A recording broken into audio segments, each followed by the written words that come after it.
শুভ জন্মাষ্টমী! সবাইকে ওয়েলকাম আমার চ্যানেলে। আমি সেদিনকে আমার গপুর বার্থডেতে কি করলাম সেটা দেখার জন্য আমার ভিডিওটা লাস্ট অবধি দেখার অনুরোধ রইল। তবে আমার ভিডিওটা আপলোড করতে অনেকটা দেরি হয়ে গেল। তো আমি আমার গপুর অঙ্গরাগটা আগের দিনকেই করে রেখেছিলাম, আর আমার গপুর জন্য তালফুরুলি আমি আগের দিনকেই বানিয়ে রেখেছিলাম। পরের দিনকে আমি সকালবেলা মানে জন্মাষ্টমীর দিনকে আমি গপুর জন্য সকাল থেকে রান্না করতে বসে গেছিলাম।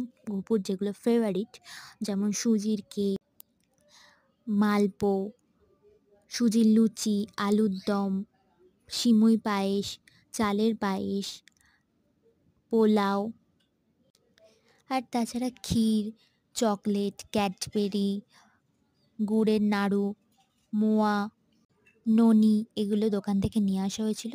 তারপর জন্মাষ্টমীর দিনকে সন্ধ্যেবেলা আমি গপুকে পঞ্চামৃত দিয়ে চান করিয়ে, নতুন জামাকাপড় পরিয়ে, ফুলের সাজ দিয়ে একদম সুন্দর করে কিউট করে একদম সাজিয়ে তারপর পুজো করলাম নিয়ম অনুযায়ী।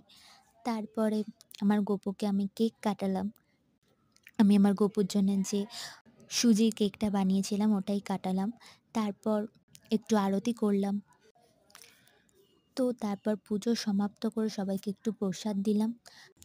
তো তোমরা আমাকে জানিও আমার গপুদেরকে কেমন লাগছে। তোমাদের যদি আমার ভিডিওটা ভালো লাগে লাইক, কমেন্ট অ্যান্ড শেয়ার করো। তোমাদেরকে অনেক অনেক অনেক ধন্যবাদ আমার ভিডিওটা দেখার জন্য।